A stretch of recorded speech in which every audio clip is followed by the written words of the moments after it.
Welcome to study campus classes.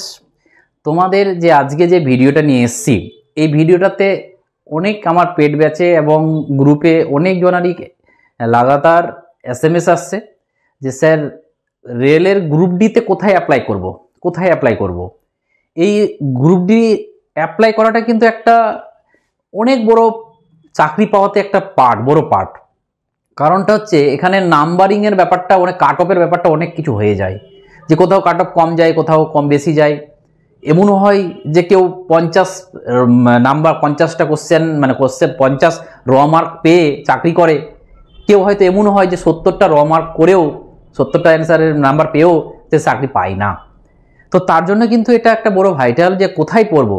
তো যারা করে দিয়েছো তাদের তার কোনো গল্প নেই, যে তুমি যেই জোনে করেছো সেই হিসাবে পড়াশোনাটা করো। এবং এই ডেঞ্জার এবং সেফ জোন, এই যে আসলে ডেঞ্জার কেউ না, তুমি যদি পড়াশোনা ঠিকঠাক করতে পারো তো ডেঞ্জার কেউ না। এখানে ডেঞ্জার বলা হচ্ছে কেন, কাট অফটা বেশি। যদি আজকের বাজারে আগের মতন যদি কোশ্চেন রেসপেক্টে আমরা দেখি, 60 থেকে 65% নাম্বার যদি তুমি পাও, সেটাকে আমরা ধরবো যে সে হচ্ছে সেফ জোন। আর 65 থেকে যদি তোমার 70-এর মধ্যে থাকে তাকে আমরা বলবো মডারেট, বা 70-এর যদি বেশি কাট অফ যায় তাহলে আমরা বলবো যে সেটা হচ্ছে রেড জোন বা ডেঞ্জার জোন। তো কথা হলো যে এগুলো না কি করে হয়, সেই জিনিসগুলো নিয়ে আমাদের এই ভিডিওটা আজকে, যে তোমরা রেলের কোথায় কোথায় ফর্ম ফিল আপ করবে এবং কলকাতা জোনে ভুলেও করা যাবে না, এবং কেন যাবে কি যাবে না, কাদের যাবে না, কারা করবে কলকাতা জোনে, সেটা আমি তোমাদেরকে বলবো। কলকাতা আর মুম্বাই দুটো জোনে একদম একটু ভুলের কারণে, এটা বলতে পারো কমিশনেরই ভুলের কারণে এই কলকাতা ইস্টার্ন রেলওয়ে এবং বোম্বেতে প্রচণ্ড ভ্যাকেন্সি রেড জোন হয়ে গেছে। এবং সেই কারণটাও তোমাদের বলবো এবং তোমাদের দেখাবো যে কোন জোনে কতগুলো ফর্ম ফিল আপ হয়েছে, ঠিক আছে, কতগুলো ফর্ম ফিল আপ হয়েছে, কতগুলো ভ্যাকেন্সি, কতগুলো ফর্ম ফিল আপ, এবং একটা সিটের জন্য কতজন লড়ছে সেটাও তোমাদেরকে দেখাবো। এবং এটা কত 18 তারিখ পর্যন্ত, ঠিক আছে। তো এটা 18 তারিখ পর্যন্ত তোমাদের এই জিনিসগুলো আমি তোমাদের দেখাতে চলেছি। তো এই জোন সিলেক্ট করার আগে আমার কিছু কথা গুরুত্বপূর্ণ শুনবে। এই কথাগুলো হলো কি, যে প্রথমে তুমি মেয়ে না ছেলে, এবং মেয়ে হলে নিশ্চয়ই ট্রাভেলিং বেশি দূরতে করতে পারবে না, ছেলে হলে হয়তো অনেক দূর করতে পারবে। বাট এখন তোমরা বলছো যার চাকরির দরকার আছে সে বলছে স্যার আমি ইন্ডিয়ার যে কোনো প্রান্তে চাকরি পেলে আমি চলে যাব। হ্যাঁ, সেটাও ভালো কথা। তো তুমি আগে নিজের নিডসটা বুঝো, যে তোমার যে এজ আছে, তুমি কি এর থেকে কি বড় চাকরি আরো আশা করেছো, যে আমি গ্রুপ ডিতে থাকবো না, এটা একটা টেম্পোরারি, যতদিন না পাই আমি এটা নিয়ে থাকবো, সেটা চাইছো? না তুমি চাইছো যে না আমার এটা হলেই আর আমি কিছু শান্তি পেয়ে গেলাম, সেটা দেখতে হবে। তাহলে এবার কথা হলো যে কেউ এমনও আছে, কারো বাড়ির কন্ডিশন এমন আছে যে না ও যদি এখানে কলকাতার মধ্যেই ও থাকতে পারবে, যেন তাকে মাসে বা সপ্তাহে যেন 2 দিন বাড়িতে আসতে হয় লাগবে, বা বাড়িতে মা বাবা আছে অসুস্থ তাদের জন্য, তাহলে তুমি মা বাবা বাড়িতে অসুস্থ আছে, তুমি নিশ্চয়ই তুমি গিয়ে চেন্নাইয়ে পড়ে থাকতে পারবে না। তো সেটাও তোমাকে একটা লক্ষ্য করতে হবে তোমার বাড়ির কন্ডিশন অনুযায়ী। এবার অনেকজন কেউ ট্রাভেলিং কি বলে যেন, যে না আমি যাওয়া আসি করতে, ধরো তুমি চেন্নাইয়ে তুমি ফর্ম ফিল আপ করলে বা তুমি কর্ণাটকে করলে, এবার তোমাকে 2 দিন হয়তো ছুটি পেলে তুমি কি আর আসতে পারবে? তুমি ভাববে যে 2 দিন যেতে আর আসতে তো 4 দিনে আমার এমনি চলে যাচ্ছে, 4 দিন ছুটি পেলেও তো হচ্ছে না। তো মিনিমাম সেখানে 15 দিন ছুটি নেবে, তারপর তোমার বাড়িতে এসে একটু মোটামুটি থেকে যেতে পারবে। তাহলে সেটা ব্যাপার। এবার অনেকজন ভাবছো যে স্যার আপনি তো বলছেন তো আমরা 3 বছর পর তো ট্রান্সফার হয়েই যাবে। দেখো যা হারে এদিকে হচ্ছে এই জিনিসগুলো, আমি এটুকু নিশ্চিত যে খুব তাড়াতাড়ি রেলওয়ে একটা নীতি লাগু করে দিতে পারে, যেটা সিজিএলও করেছে, যে তোমরা যেই জোনে করবে সেখানে পার্মানেন্ট থাকতে হবে। না হলে কি হচ্ছে, সবাই হচ্ছে কিন্তু ভরে যাচ্ছে, কোনো জোন খালি হয়ে যাচ্ছে আর কোনো জোনে গিয়ে অনেক বেশি লোক ছেলে হয়ে যাচ্ছে। তো এটা একটা বড় ফ্যাক্টর হচ্ছে। তো তোমাকে ওটা ভাবতে হবে না, 3 মাস পর নাও থাকতে পারে রুলটা, ট্রান্সফারের রুলটা আজ আছে। তো ওই ভেবে চিনতে ফর্ম ফিল আপটা করতে হবে, এবং এই স্ট্রং ডিসিশনটা তোমাকেই নিতে হবে এবং নিতেই হবে, কিছু করার নেই। তো আজকে আমরা যা বুঝবো যে রেড জোনটা কেন হয়ে গেল কলকাতা। তো প্রথমত আমি তোমাদের দেখিয়ে দিচ্ছি, এই যে আমি ডেটাগুলো আজকে বলবো সব হচ্ছে 18 তারিখ পর্যন্ত লেটেস্ট আপডেট বলবো, ঠিক আছে। এবং এই ইম্পর্টেন্ট ডেটগুলো দেখে নাও। এই আরআরবি ডেট যেটা হচ্ছে আমাদের 22শে জানুয়ারি নোটিফিকেশনটা দিয়েছিল, 22শে জানুয়ারি 2025, এবং অনলাইন যে শুরু হয়েছিল 23শে জানুয়ারি থেকে অ্যাপ্লাই শুরু হয়েছিল, এবং সেটা অনলাইন অ্যাপ্লাই লাস্ট ডেট আছে 22শে ফেব্রুয়ারি, আজকে 19, কদিন পরেই 22 হচ্ছে। তো যারা এখনো অ্যাপ্লাই করনি আমি বলবো অ্যাপ্লাই করে দাও, না হলে কিন্তু সাইডের প্রবলেম চলছে। যদি সাইডের প্রবলেম হয় তোমরা রাতের দিকে চুজ করবে, রাত 1টা 2টো একদিন কষ্ট করে ফর্ম ফিল আপটা করে নিও, ঠিক আছে, দেরি করিও না। এবং লাস্ট ডেট, এবং সেটা ছিল আমাদের apply last date 22, last date মানে টাকা কাটানোর লাস্ট ডেট হচ্ছে তোমার 24শে ফেব্রুয়ারি। এবং একটা মডিফাই, কারো যদি কিছু ভুল হয়ে যায় তো কিছু টাকা দিয়ে ওটাকে মডিফাই করা যায়, তো সেটার ডেটটা খুলবে কত 25শে ফেব্রুয়ারি থেকে 6ই মার্চ পর্যন্ত খুলবে, সেটাও দেখে নিতে পারো। এবার কথা হলো যে কিছু কিছু জোন রেড জোন হয়ে গেছে, কারণটা হচ্ছে এই যে গ্রুপ ডির যে জোনগুলো রয়েছে না, তো গ্রুপ ডির জোনগুলোর মধ্যে প্রত্যেকটা জোনের নাম রয়েছে। তো আমরা সবাই জানি যে কলকাতা দুটো, একটা ইস্ট কলকাতা একটা সাউথ ইস্ট কলকাতা জোন। তো যখন ফর্ম ফিল আপ করতে যাবে না তখন তুমি সাউথ ইস্ট বললে অপশন পাবে না, তুমি তখন কি পাবে, তখন তুমি রাঁচি পাবে, মানে কিছু চেঞ্জ করে দিয়েছে। এই দেখো south east rail zone reason Kolkata মানে কি সাউথ ইস্ট যেটা, তো ওর নাম দিয়ে দিয়েছে কি রাঁচি। তো কি হয়েছে এখানে অনেক ছেলে কলকাতাতে ভর্তি জানে না, অতটা বুঝতে পারেনি, বা অনেকজন যখন দেখতে পাচ্ছে ভাবছে যে কলকাতা এটাই হবে হয়তো। সবাই কিন্তু যারা সাউথ ইস্ট কলকাতাতে চেয়েছিল, যারা কলকাতাতে চেয়েছিল বেশিরভাগই কিন্তু রাঁচিতে কি বলে যেন বেশিরভাগই কিন্তু কলকাতাতে চলে গেছে, মানে ইস্ট কলকাতাতে চলে এসছে। বাট এটা যেহেতু রাঁচি ছিল সবাই বুঝতে পারেনি যে এটাও কলকাতা, তার জন্য এই জায়গাটাতে কিন্তু একটু ফাঁকাও রয়ে গেছে। মানে এটাকে নর্মালি এটাতে বেশি ফর্ম ফিল আপ হয়নি তুলনামূলক, আমি দেখাবো কোনটাতে কতজন করেছে না করেছে। তো দেখো আসলে তুমি যদি কেউ যদি নিউ দিল্লিতে অনেকগুলো ভ্যাকেন্সি রয়েছে আর 4000 সামথিং, তো ওইখানে তোমরা কিন্তু কেউ যদি অ্যাপ্লাই করতে চাও তো এই নর্দার্ন রিজন নিউ দিল্লি যেটা, তো সেখানে নাম পাবে কি চণ্ডীগড়। তুমি যদি এখানে করতে চাও নাম তোমাকে চণ্ডীগড় নামটাতে করতে হবে ফর্ম ফিল আপ। তুমি যদি পাও হাজিপুর, এই হাজিপুর ওটাকে পাবে পাটনা, হাজিপুর বলে কোনো অপশন পাবে না, পাটনা অপশন পাবে। এবং হুবলি, এই হুবলি যদি পাও তা তুমি পাবে ব্যাঙ্গালোর নাম। আর তুমি যদি সাউথ ইস্টার্ন রেলওয়েতে ভরতে চাও তুমি রাঁচি নাম পাবে। আর তুমি যদি মুম্বাই ওয়েস্টার্ন রিজন মুম্বাই যদি পাও সেখানে পাবে আহমেদাবাদ। তো তোমরা যদি এই কেউ যদি ভেবে থাকো যে আমি এই জোনগুলোতে ভরবো, তাহলে এদের নামগুলো কিন্তু এগুলো।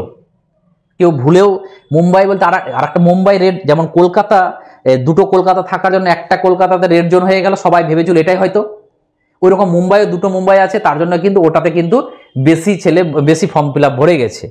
এবার চলে যাবো আমরা কি কাট অফের দিকে। এই কাট অফ বলতে রেড জোন, মানে রেড জোন বলতে কোন জায়গাতে কত ফর্ম ফিল আপ হয়েছে এবং কোন জায়গাতে কত ভ্যাকেন্সি। তোমরা দেখতে পাচ্ছ যে এই দিল্লি, দেখো এই যে দিল্লি জোনে কত প্রায় 5000 মানে 4785টা সিট, যেখানে আমাদের ফর্ম ফিল আপ কাল পর্যন্ত হলো কত এই 6 পয়েন্ট মানে 6.5 লাখ। এবার তোমরা বলবে স্যার এগুলো কোথায় পাচ্ছেন, এগুলো দেখো তোমরা ইউটিউবে ভুরি যে ভিডিও দেখতে পাচ্ছ এত লাখ, এটা এক্সাক্ট ডাটা নয়, এটা রেজিস্ট্রেশনের মাধ্যমে কিন্তু বলা হচ্ছে, মানে আইডিয়া করা হচ্ছে। তো অতএব এদিক ওদিক 19-20 হতেই পারে, তো একটা আইডিয়া এটা মানে একদম 19-20 হতে পারে, তা বলে 10 আর 20 হবে না। তো মাথায় রাখবে এই অ্যাপ্রক্সলি তোমার 6.5 লাখ ফর্ম ফিল আপ হয়েছে। তো এখানে একটা সিটের জন্য ফর্ম ফিল হচ্ছে কম্পিটিশন হচ্ছে 135 জন, মানে 135 জনের মধ্যে একজন চাকরি পাবে। তারপরে যদি আমি দেখি মুম্বাই নয় যেটা ওয়েস্টার্ন রিজন, সেটা হচ্ছে কি এখানেও তোমার 4600, মানে উপরে জোন সব থেকে ভ্যাকেন্সি থেকে কমে দিকে যাচ্ছি, 4672টা সিট, যেখানে 5.7 লাখ ভ্যাকেন্সি হয়েছে। সেখানে কিন্তু পার সিটে কম্পিটিশন হচ্ছে কত 115 জন। এবং যেটা হচ্ছে মুম্বাই হচ্ছে কি সেন্ট্রাল রিজন, এটা হচ্ছে 3244টা সিট, এখানে 5.5 লাখ ফর্ম ফিল আপ হয়েছে, 146টা হচ্ছে কম্পিটিশন। জয়পুরে হচ্ছে 1433টা সিট, যেখানে 5.1 লাখ শুরু হয়ে গেছে ফর্ম ফিল আপ হয়ে গেছে, তার জন্য ভ্যাকেন্সি কিন্তু 271 জন। এই হুবলিটা আগের বার কাট অফ কম ছিল, এই হুবলিতে সিট আছে কত মাত্র, এবার সিটটা কমে গেছে 503 জন, তার জন্য ফর্ম ফিল আপ হয়েছে কত 4.51 লাখ, তার জন্য ভ্যাকেন্সি কিন্তু বেড়ে কত হয়ে গেছে, সরি উল্টোটা বললাম, 2.85 লাখ, মানে তার জন্য কিন্তু মানে হুবলি বলতে পারো একদম রেড জোন হয়ে গেছে। মানে একটা কম্পিটিশনে 567 জন কম্পিটিশন। অতএব আমি বলবো যে হুবলিটাকে অ্যাভয়েড করার চলে এসছে, ওটাকে করাই যাবে না। জব্বলপুর এখানে 1614টা সিট, যেটা 4.4 লাখের মতন ফর্ম ফিল আপ হয়েছে, সেটা হচ্ছে 279টা কম্পিটিশন।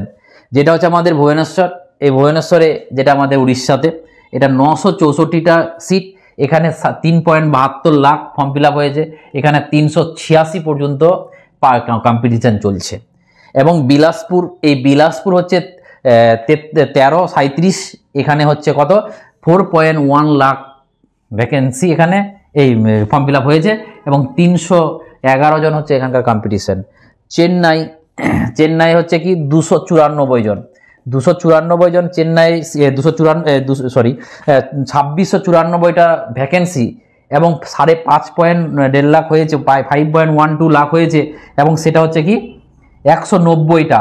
তো এটা একটা ভালো জোন বলতে পারো। যদি তুমি বাড়ি থেকে যেতে পারো বা তোমার মনে হলো যে না আমি আসবো 2 মাসে 3 মাসে আমার বাড়ি আসলেও চলবে, তাহলে আমি বলবো আর আমার একটা চাকরির দরকার, তাহলে কিন্তু তুমি চেন্নাইটাতে যেতে পারো। ফর্ম ফিল আপটা বেশি হলো, ওখানে একটা জিনিস মাথায় রাখবে যে ওখানে যে ফর্ম ফিল আপ হচ্ছে না, আজকের বাইরের ছেলেরা ওখানে যাচ্ছে।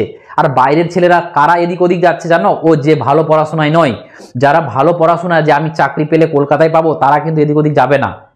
যারা মনে হচ্ছে যে আমার একটু হয়তো কাটঅফের হয়তো কিছু কমে যাবে বা আমি হয়তো 2-4 নম্বরের জন্য কেটে যেতে পারি, তারাই কিন্তু এদিক ওদিক ছোটাছুটিটা করছে। তো ওই হিসাবে যারা ওখানে 5 লাখ দেখলে ভয় খেলে হবে না। ওখানে এই চেন্নাইয়ে যারা যাচ্ছে ওরা কিন্তু ওই তোমারই মতন কম পড়াশোনা জানে বলেই যাচ্ছে, যে ভালো কনফিডেন্স যা আছে যে না আমি যে কোনো জনেই পাস করব, তো সে নিজের জায়গাতেই থাকার চেষ্টা করবে। ঠিক আছে। তারপরে আছে কি গড়কপুর, এই গড়কপুরে আছে 1370টা সিট, যেখানে 3.65 লাখ ফর্ম ফিল আপ হয়েছে, 266টা হচ্ছে তার জন্য কম্পিটিশন। এবং গুয়াহাটি, এই গুয়াহাটি হচ্ছে কি, গুয়াহাটি হচ্ছে 2048টা সিট, যেখানে হচ্ছে তোমার 4 লাখ, 5 লাখের মতন ফর্ম ফিল আপ অলরেডি হয়ে গেছে, যেখানে 233টা হচ্ছে কম্পিটিশন। তো গুয়াহাটিটা যেহেতু একটা জিনিস মাথায় রাখবে, বিশেষ করে রেলে পাটনা মানে বিহারের ছেলেরা আর ইউপির ছেলেরা বেশি যায়।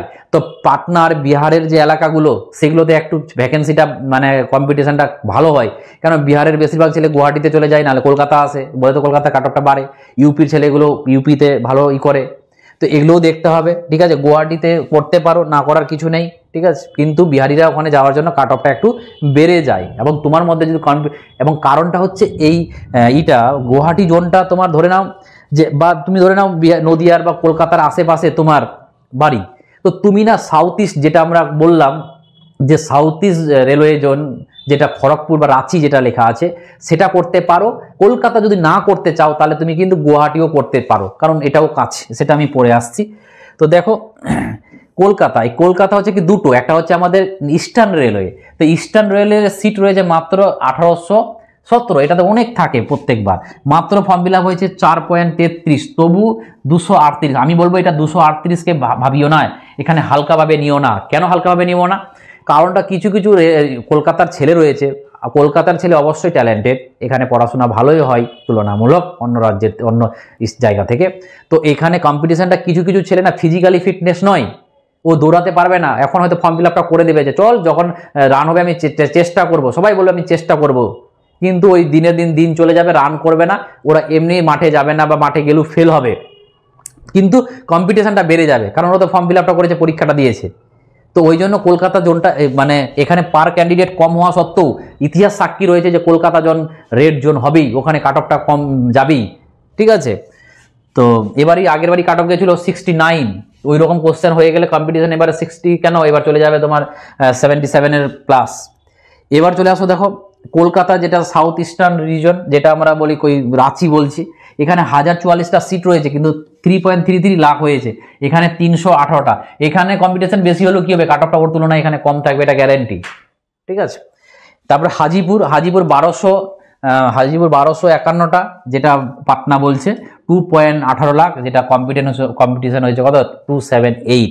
প্রয়াগরাজ, যেটাতে এগুলোতে করাই যাবে না, প্রয়াগরাজ 2020, যেখানে হচ্ছে 4.58, কারণ এখানে ইউপির কোনো জায়গাতে করিও না। এবং সেকেন্দ্রাবাদে 1642 এত লাখ হয়েছে, এত কম্পিটিশন করা যায় সেকেন্দ্রাবাদে। তো এবার কথা হলো যে আমাদের গল্প, যারা আমরা ওয়েস্ট বেঙ্গলবাসী, তাদের কোথায় করাটা সম্ভব। আমি বলবো যে তুমি হয়তো ধরো ছোট মোটো একটা কাজ করো, যেখানে তুমি গেলে তোমার কাজটা হারিয়ে যাবে, বা তোমার টার্গেট আমি অন্য কোনো চাকরি করব, অন্য কোনো চাকরি আমার টার্গেট এটা যদি হয়ে যায় তো ভালো কথা, না হলে আমি অন্য কিছু খাটছি এনটিপিসির জন্য বা বিভিন্ন পরীক্ষার টিচিং, এটা বিপিএসসি, এটা ওটার জন্য খাটছি, তাহলে ঠিক আছে, সিজিএল এর জন্য, তাহলে ঠিক আছে, তুমি কলকাতায় কি বলে জানো, তখন তোমাকে কিন্তু কলকাতায় করা উচিত। কেন, যে তোমার তো একটা মানে টেম্পোরারি বেসিস লাগছে, তার জন্য হলে কলকাতায় হবে, নাহলে বাদ দাও। একটু নিজের মধ্যে এটাকে কনফিডেন্স বাড়াতে হবে, কারণ ডিসিশনটা আমি বলবো যেটাতে করো সেটা না, সেটা কোনো না কথা নয়, তোমাকে সবকিছু তোমাকে ভাবতে হবে। কারণ আমি বলছি তোমার মিনিমাম হয়তো কত 5,000 ছেলে দেখবে, তো সবারও তো এই কনফিডেন্সটা যাবে। তোমরা যে ধরো ইউটিউবে দেখছো সেফ জোনের গল্প না, এটা ওই ভিডিওটা কত লাখ লাখ কত কোটি ছেলে দেখছে, বুঝতে পারছো তো? তো সবারই কনসেপ্টটা ওটা ঢুকছে। তুমি যদি নিজের থেকে যদি ভাবো যে না এই এখানে কম্পিটিশনটা কমবে, এদিকে বাড়বে, একটু নিজেকেও ভাবতে হবে। তো এই একটা দিন ফর্ম ফিল আপটা করো এবং ভেবে চিন্তে সব কিছু চিন্তা করে। যারা মেয়ে আছো, যারা ওয়েস্ট বেঙ্গলের মেয়ে আছে, আমি তাদেরকে বলবো যে তোমাদের যদি মনে হয় একদম বাড়ি থেকে কলকাতাতে আমার করার দরকার, তাহলে কলকাতাতে করো, বা বলো যে আমি একটু যেতে পারবো, বেশি ট্রাভেল করতে পারবো না, তাহলে তোমরা সাউথ ইস্ট রেলওয়ে যেটা রাঁচি বলে আসছে সেটাতে করো, আর না হলে তোমরা গুয়াহাটিতে করো। এবার বলে স্যার গুয়াহাটিতে অনেক দূর আসাম, আমি বলছি অনেক দূর আসাম হলে কি হবে, গুয়াহাটির জোন কিন্তু আমাদের ওই দিকটাতে কিন্তু তোমার ওই গ্রুপ ডির কিন্তু ওই ফারাক্কার ওই দিকে গুয়াহাটি জোন হয়ে গেল। মানে তোমার ওই ধরনের মালদার ওইদিকে সামসি টামসি তোমার যত রকমের আছে, ওই গাজল টাজল দিনাজপুরের যে আছে না, এগুলো সব কিন্তু গুয়াহাটি জোনে, গ্রুপ ডির গুয়াহাটি জোন আলাদা, আর এনটিপিসিটির জোন কিন্তু আলাদা। তো ওই গ্রুপ ডির রেসপেক্টে বলছি যে তুমি ধরে নাও যে গুয়াহাটি জোনে চাকরি পেলে, তোমার বাড়ি হয়ে গেল নদিয়া বা 24 পরগনাতে, তো তোমাকে কিন্তু মানে বেশিরভাগ ওরা চেষ্টা করে কাছাকাছি দেওয়ার। তো তোমাকে যদি আজকে মালদায় দিয়ে দেয়, তাহলে তুমি কিন্তু আরামসে এখান থেকে কলকাতা থেকে যাওয়া আসি করবে, সেখানে তোমার বড় ফ্যাক্টর করবে না। তো গুয়াহাটি জোনটার কিন্তু এক্সটেনশনটা বড়, অনেক দূর, ঠিক আছে? তো তোমরা ওই আমি বলবো যে যারা মেয়ে বা যারা বলো যে না আমি কলকাতার এই এত কাটঅপে যাব না, একটু কমাতে চাইছি, তাহলে এই দুটো জায়গাতে যেতে পারো, যেটা রাঁচি, যেটা সাউথ ইস্ট কলকাতা, এবং গুয়াহাটিতে। তো বারবার তোমাদেরকে বলবো যে একটু ভাবো, খালি ভিডিও দেখো না, ভিডিও দেখে হবে না, এই যা যা বললাম এই কন্ডিশনগুলো ভাবো। যে আমি বা পারলে এটাও দেখো যে ওবিসি, তুমি ধরো ওবিসি, তো তুমি ওই দেখে নাও যে জায়গাটাতে করতে চাইছো, 4টা ধরো সিলেক্ট করেছো, 4টাতে ওবিসি সিট কোনটাতে রয়েছে। তুমি এসসি, তাহলে দেখো যে এসসিতে কোনটা, 4টার মধ্যে কোনটাতে ভালো এসসি আছে। তো এগুলোকেও তোমাকে ভাবতে হবে, এগুলো ভেবে তুমি ফর্ম ফিল আপগুলো করো, এবং ইমিডিয়েটলি, এটা নয় 22 তারিখে যে তুমি 21 তারিখে ফর্ম ফিল আপ করবে। আমি তোমাদের আগে বলেছিলাম যে 7 দিন আগে থেকে করা উচিত, তো যাই হোক আমি ভিডিওটা দিতে দেরি হলো। আমি তোমাদেরকে সবাইকে রিকোয়েস্ট করবো যে তোমরা কিন্তু ফর্ম ফিল আপটা করে দাও। আর এইরকম যদি কোনো সমস্যা হয় তাহলে আমাকে কমেন্টে জানাবে, আমি তোমাদের প্রত্যেকের কমেন্টের অ্যান্সার দেবো, এবং যদি কোনো সমস্যা হয় তোমরা অবশ্যই জানাবে। তো এইটুকুই আজকে ভিডিও ছিল। চলো, থ্যাংক ইউ, আবার দেখাবে। যারা যারা ভিডিও গ্রুপ ডির জন্য প্রিপারেশন নিচ্ছ বা করছো, আমি তোমাদের ক্লাস দেব, এবং ভালো ভালো ক্লাস দেব, অ্যানিমেশনের মাধ্যমে সায়েন্স বোঝাবো। তার জন্য তোমরা এই চ্যানেলটাকে সাবস্ক্রাইব করে নাও, তাহলে কিন্তু এরকম ভিডিও তোমরা পাবে। থ্যাংক ইউ, আবার দেখা হবে।